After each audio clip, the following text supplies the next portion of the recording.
Movie की शुरुआत होती है तो हम एवा नाम की एक 13 साल की लड़की को देखते हैं। एवा के पास कुछ ज्यादा करने को नहीं होता, इसीलिए वो यहीं बीच पर अपना ज्यादातर टाइम स्पेंड करती रहती है। वहीं एक दिन एवा देखती है कि बीच पर कुछ लोगों के बीच झगड़ा हो रहा है। वहाँ पर जॉन नाम का लड़का भी होता है जो 18 साल का था। एवा उसे लाइक करती थी। जॉन के पास एक डॉगी भी है। एवा को जॉन का डॉगी काफी पसंद था, इसीलिए वो घर जाकर अपनी मदर को एक डॉगी लाने को बोलती है ताकि वो उसके साथ खेल सके, क्योंकि एवा का कोई भी फ्रेंड नहीं था जिसके साथ वो टाइम स्पेंड कर सके। पर यहाँ उसकी मदर डॉगी के लिए मना कर देती है और फिर अगले दिन आंखों की प्रॉब्लम होने की वजह से चेकअप करवाने हॉस्पिटल में जाती है। चेकअप के बाद डॉक्टरों से बताते हैं कि एवा को एक ऐसी बीमारी है जिसमें धीरे धीरे उसकी आंखों की रोशनी गायब होती चली जाएगी। धीरे धीरे पहले उसे रात में दिखाई देना बंद हो जाएगा और फिर वो हमेशा के लिए अंधी हो जाएगी, क्योंकि इसका कोई इलाज भी नहीं था।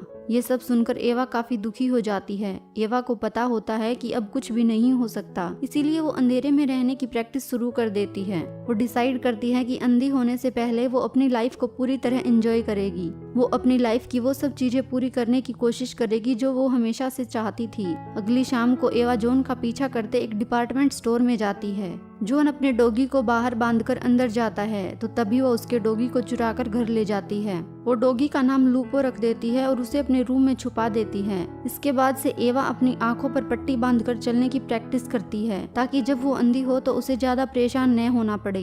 एक दिन ऐसे ही वो पट्टी बांधकर घूम रही थी तो लूपो उसे बीच की खाली जगह पर ले जाता है। वहाँ आसपास कोई भी नहीं होता तो एवा अपनी आंखों पर पट्टी बांधकर पूरे कपड़े उतारती है और बिना कपड़ों के पानी में जाने की कोशिश करती है। बहुत देर पानी में खेलने के बाद शाम हो जाती है तो वो कपड़े पहनने जाती है, पर वो देखती है जॉन काफी देर से उसे वहीं पर बैठकर देख रहा था। तभी वो शर्मा कर अपने कपड़े उठाकर वहाँ से दूर भाग जाती है और जॉन अपने डॉगी को लेकर चला जाता है। और फिर रात को एवा अपनी मदर के रूम से कुछ आवाज सुनकर देखने जाती है तो वो देखती है उसकी मदर अपने बॉयफ्रेंड के साथ फिजिकल हो रही थी। इस चीज को इग्नोर करके अगली सुबह एवा उसी बीच की खाली जगह पर जाती है तो वहाँ उसे जॉन का एक बंकर मिलता है। उस बंकर में एक राइफल भी थी जिसे देखकर एवा डरकर वहाँ से भाग जाती है। इसके बाद एक दिन एवा और उसकी मदर बाहर घूमने जाते हैं, पर जब वो लोग शाम को घर वापस आते हैं तो देखते हैं लूपो उनके घर पर बेहोश पड़ा हुआ था। उसके पैर में काफी चोट लगी हुई थी। एवा की मदर चोट पर पट्टी बांध देती है तो एवा को लगता है कि जॉन को भी कुछ हुआ होगा, इसीलिए वो जल्दी से बीच पर जाती है तो वहाँ जॉन बेहोश पड़ा हुआ था।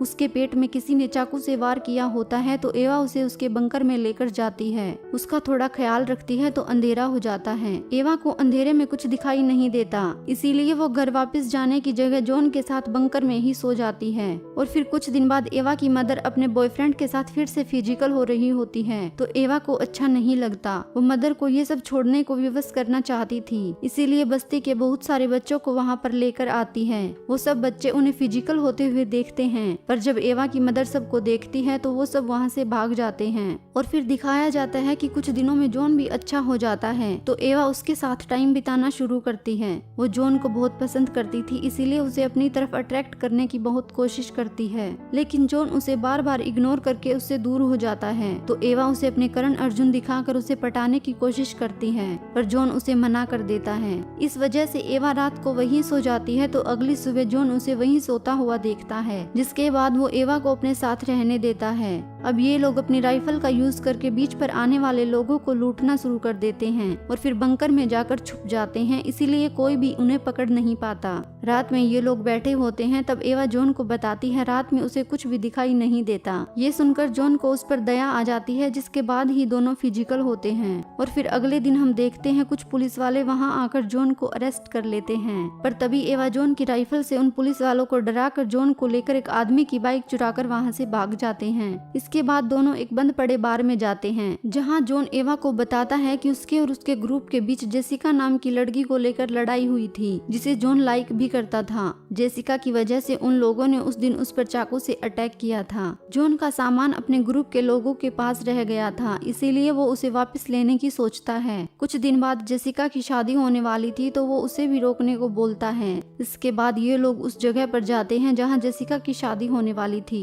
जॉन ने एक प्लान बनाया होता है तो वो एवा को पूरा प्लान समझाकर अपना सामान लेने भेज देता है। एवा वहाँ पर जाकर एक नौकर बनने का नाटक करती है और जेसिका की शादी में शामिल हो जाती है। शाम को सब लोग शादी में डांस कर रहे होते हैं, तभी किसी का भी ध्यान नहीं होता तो इस वक्त एवा उस वैन में जाने वाली होती है जहाँ पर उनका बैग रखा हुआ होता है, क्योंकि झगड़ा करने वाला ग्रुप वहीं आया होता है। पर तभी वहीं से कुछ लोग गुजरते हैं तो इस बार वो रुक जाती है।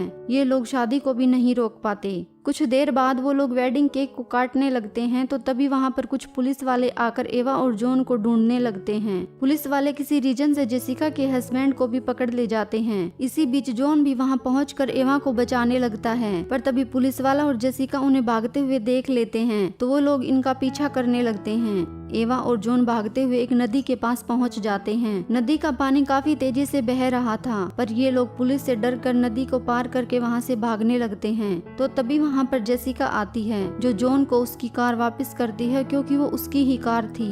वो एवा और जॉन को उनकी रिलेशनशिप के लिए गुड लक बोलकर वहां से भाग जाने को बोलती है। तो ये लोग भी खुश होकर वहां से बचकर भाग जाते हैं, जिसके साथ ही मूवी एंड हो जाती है।